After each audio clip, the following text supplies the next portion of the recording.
Modul 3.1, Demonstrasi Kontekstual, Wawancara Kepala Sekolah.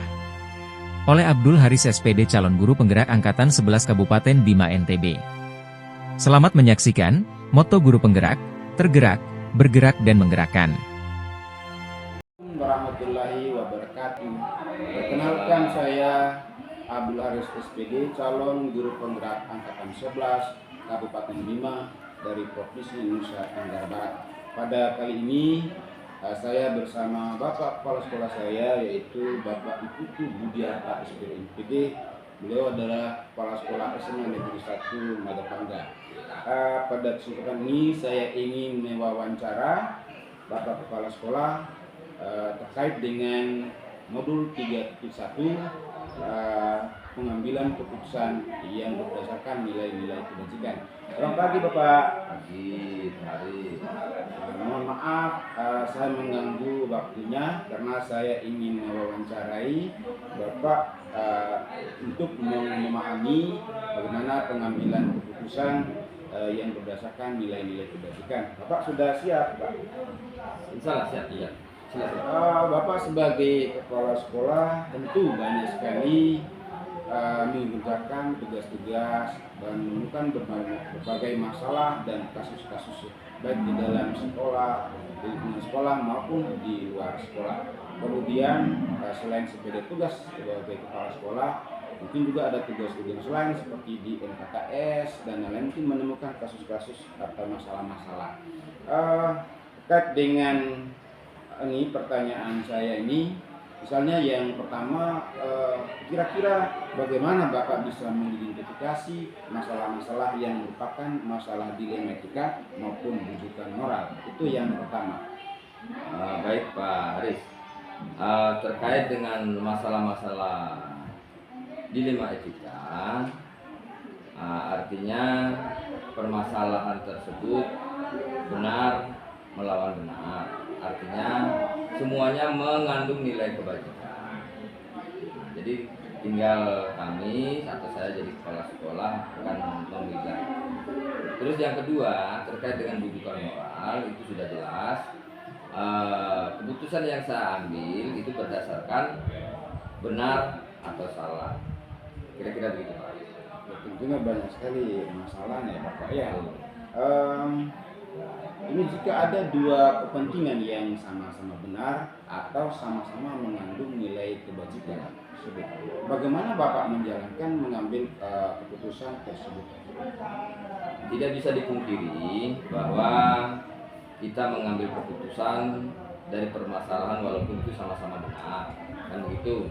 Nah, cara saya mengambil keputusan tentunya saya harus menimbang-nimbang apakah benar lawan benar itu berdasarkan kepentingan individu atau kelompok. Tentunya saya akan mengutamakan kepentingan.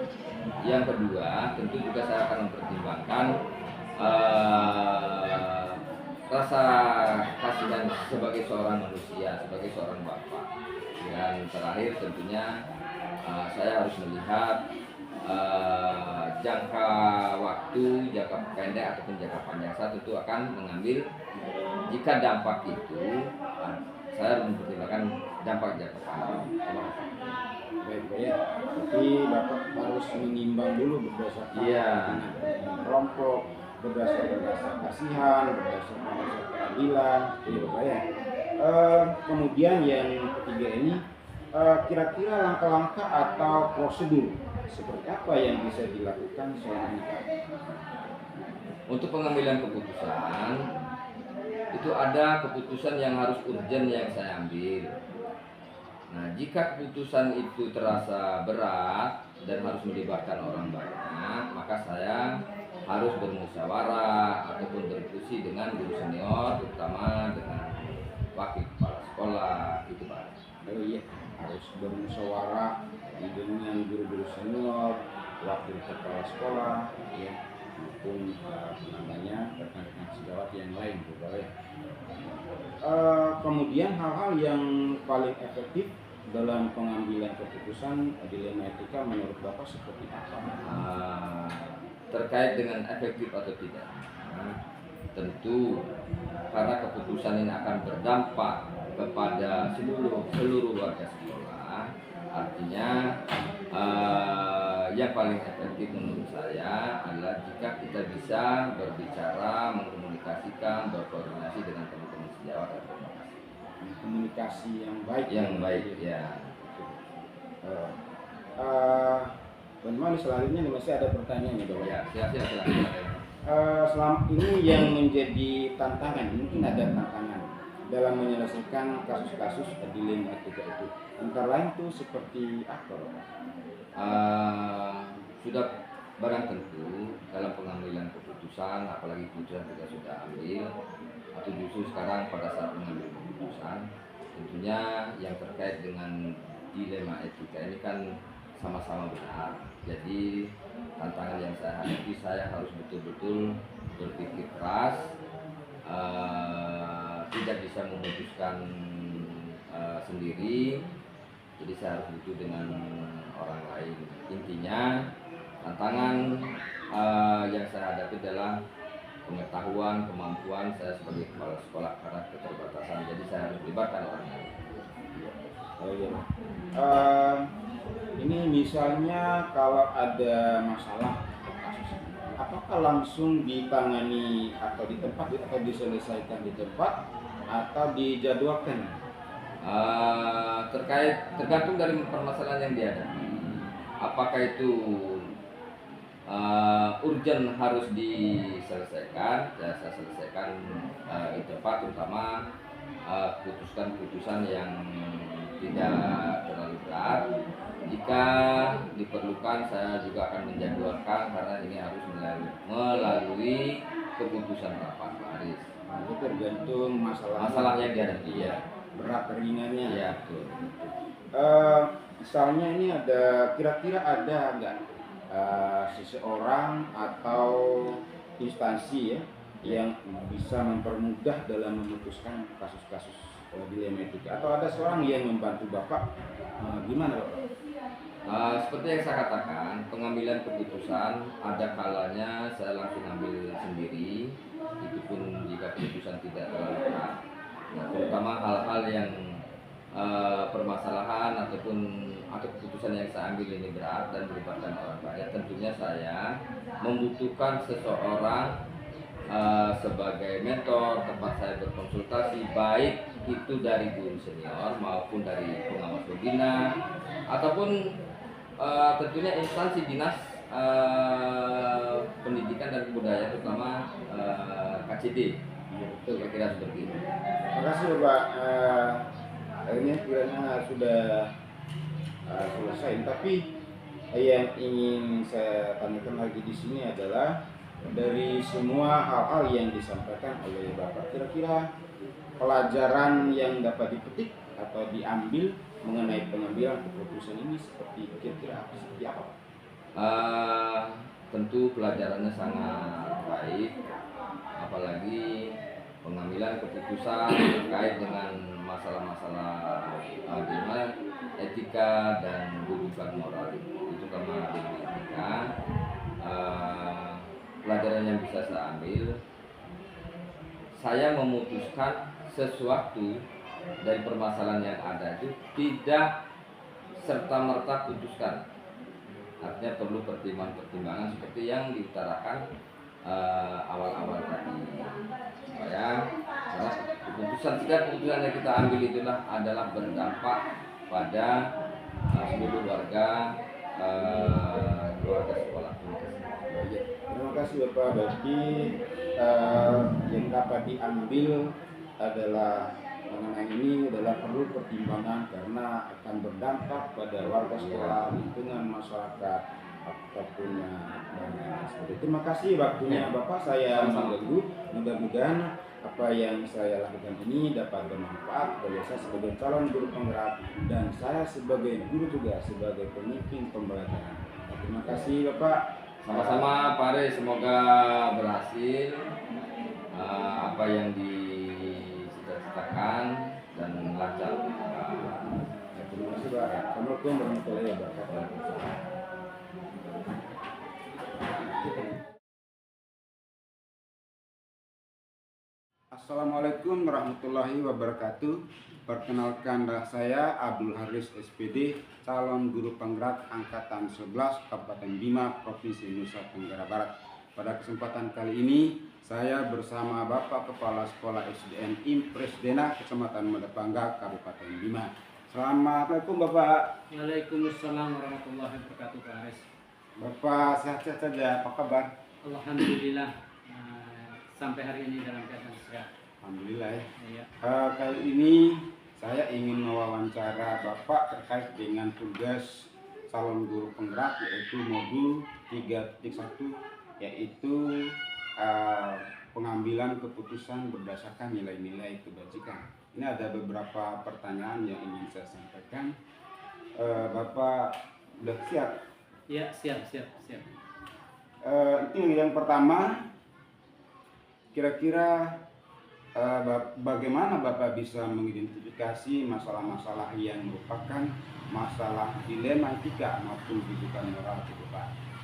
Ya, terkait masalah dilema etika dan rujukan moral itu, Pak Haris, masalah itu selalu ada dimanapun kita berada. Cuma bedanya permasalahannya pada kasus-kasus tersebut yang terjadi dilema etika yang ditandai dengan adanya pilihan yang sama-sama benar atau ada bujukan moral dalam kasus tersebut, serta pelanggaran hukum yang diperlukan dilihat dari tipe kasus dan pilihan yang muncul pada kasus tersebut. Nah, baru bisa kita mengidentifikasi masalah yang ada pada kasus tersebut, Pak. Terima kasih Bapak. Berarti untuk mengidentifikasi kasus tersebut tergantung pada tipe-tipe kasusnya. Iya, betul. Nah, sekarang pertanyaan yang kedua, jika ada dua kepentingan yang sama-sama benar atau sama-sama mengandung nilai kebajikan tersebut, bagaimana Bapak menjalankan pengambilan keputusan tersebut? Iya, untuk menjalankan pengambilan keputusan tersebut tergantung permasalahan yang ditanganinya. Ada kalanya saya selaku kepala sekolah bisa mengambil keputusan sendiri, dan juga ada kalanya pengambilan keputusan harus dimusyawarah dulu kan dengan para guru-guru yang ada di sekolah ini. Karena setiap permasalahannya ada tingkat permasalahannya. Kalau permasalahan yang sedikit ringan bisa saya sendiri yang mengatasi. Tapi kalau permasalahannya agak rumit, tentu saya harus kompromi dulu dengan guru-guru yang ada di sekolah ini, terutama guru-guru senior. Siapa tahu nanti ada jawaban dari masukan dari para guru-guru bisa menjadikan suatu kesimpulan untuk mengenai permasalahan tersebut, Pak Aris. Oh iya, berarti Ya. Komunikasi dan musyawarah Iya. dengan Komunikasi, betul sekali. Mediasi dengan menggunakan prinsip-prinsip pengambilan keputusan yang ada. Ya. Kemudian kira-kira langkah-langkah atau prosedur seperti apa yang bisa dilakukan selama ini, Pak? Ya, langkah atau prosedur itu tentu kita mempertimbangkan pertimbangan sehingga dapat menguatkan keputusan dari saya, dari kesimpulan apa yang diambil dari teman-teman guru senior dan juga dari keputusan dari saya, sehingga dapat disimpulkan akan menjadi mantap hasil dari musyawarah itu, sehingga bisa mengatasi permasalahan yang dihadapi oleh guru tersebut. Oh iya. Hal-hal yang paling efektif dalam pengambilan keputusan dilematika menurut Bapak seperti apa? Hal yang efektif adalah komunikasi dengan baik dengan guru-guru yang ada. Sesegera mungkin mengumpulkan teman-temannya, kita sampaikan permasalahan apa yang menjadi permasalahan di lingkup sekolah. Kedua masalah itu kita ambil yang terbaik, karena permasalahannya benar, sama-sama benar. Tentunya dari sama-sama benar itu kita harus memilah antara permasalahan yang satu dengan permasalahan yang satu lagi, mana yang lebih baik yang didahulukan, yang paling penting untuk ditangani, dan yang paling banyak manfaat untuk tingkat di sekolah ini, sehingga kita ambil keputusan yang itu yang kita ambil, yang didahulukan. Komunikasi Iya, yang utama. komunikasi yang utama. Terima kasih Betul. Pak. Masih ada lagi pertanyaan ini Pak ya. Iya. Selama ini yang menjadi tantangan dalam menyelesaikan kasus-kasus dilematika itu antara lain seperti apa? Ya, terima kasih Pak Aris. Yang menjadi tantangan selama ini biasanya dari kedua belah pihak permasalahannya. Nah, kenapa dari kedua belah pihak? Karena antara si A dengan si B tidak mau mengalah, sehingga rumit untuk mengambil suatu keputusan, sehingga kembali lagi ke musyawarah dengan guru supaya bagaimana permasalahan ini bisa diatasi dan diselesaikan dengan secepatnya. Itu tantangannya tidak Iya. ada yang saling mengalah. Iya, betul sekali. Tidak ada mediasi. Iya. Kemudian misalnya kalau ada masalah, apakah langsung diselesaikan di tempat atau dijadwalkan? Ya, kalau ada masalah yang seperti ini, kita tidak perlu ada jadwal. Kalau dijadwalkan, nanti akan berlarut-larut masalahnya. Nah, oleh karena itu segera mungkin permasalahan itu harus ditangani. Nah, sehingga tidak ada jadwal khusus. Nah, tergantung besar kecilnya kasus, sehingga kita menjadikan keputusan untuk menangani kasus tersebut dengan sesegera mungkin untuk ditangani supaya cepat selesai. Ya, tergantung masalahnya. Iya, Besar betul kecil. sekali. Betul sekali. Walaupun masalahnya ringan ya Iya. tidak saja diputuskan. Iya, betul sekali. Selanjutnya ini kira-kira ada nggak seseorang atau instansi yang mempermudah Bapak dalam memutuskan kasus-kasus dilematika ini? Atau ada seseorang yang membantu Bapak atau gimana Bapak? Ya, betul sekali Pak Aris. Di dalam penyelesaian masalah tidak murni dan tidak harus dari kepala sekolah. Ada masalah-masalah tertentu yang tidak bisa diselesaikan oleh kepala sekolah sendiri, tetapi membutuhkan partner atau membutuhkan guru-guru yang akan membantu. Semakin banyak ada yang membantu, makin banyak masukan sehingga kepala sekolah bisa mengambil suatu keputusan. Namun kalau ada di kegiatan-kegiatan masalah-masalah yang sulit di dalam sekolah itu bisa ditangani oleh guru. Nah, ada juga yang lebih besar lagi yang bisa bukan hanya dari guru, kita bisa melibatkan komite, polisi, dan tokoh-tokoh masyarakat sehingga permasalahan yang ada di sekolah itu dengan senang hati ada teman untuk saling berbagi, bisa membantu untuk menyelesaikan masalah yang ada di sekolah. Iya. Iya.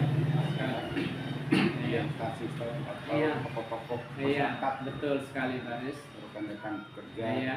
Ini yang terakhir Bapak ya, dari semua hal-hal yang disampaikan oleh Bapak, kira-kira pelajaran yang dapat dipetik atau diambil mengenai pengambilan keputusan ini kira-kira apa Pak? Ya, dari pelajaran yang dapat dipetik untuk mengambil untuk memperhatikan budaya lingkungan sekolah, untuk mengambil suatu keputusan adalah merupakan komunikasi yang baik. Nah, pembelajaran yang baik tanpa merugikan kedua belah pihak. Ambil hikmahnya, sesuatu yang kurang baik dijadikan pelajaran untuk meningkatkan peningkatan selanjutnya agar lebih baik lagi, supaya permasalahan-permasalahan segera mungkin untuk menyelesaikan tanpa merugikan kedua belah pihak. Itu aja, Haris. Iya, adanya karena pembelajaran yang baik dari komunikasi, musyawarah, pengalaman. Betul sekali, betul sekali. Terima kasih Bapak atas waktunya. Saya mengganggu waktunya. Mudah-mudahan apa yang saya lakukan ini dapat membantu saya atau bermanfaat bagi saya sebagai calon guru penggerak dan sebagai guru di sekolah dan juga sebagai pemimpin pembelajaran di sekolah maupun di lingkungan sekolah. Terima kasih Bapak atas Ya, siap. waktunya. Terima kasih Pak Haris. Mohon maaf sekian duanya. Assalamualaikum warahmatullahi wabarakatuh. Waalaikumsalam warahmatullahi wabarakatuh. Sukses selalu Pak Haris sampai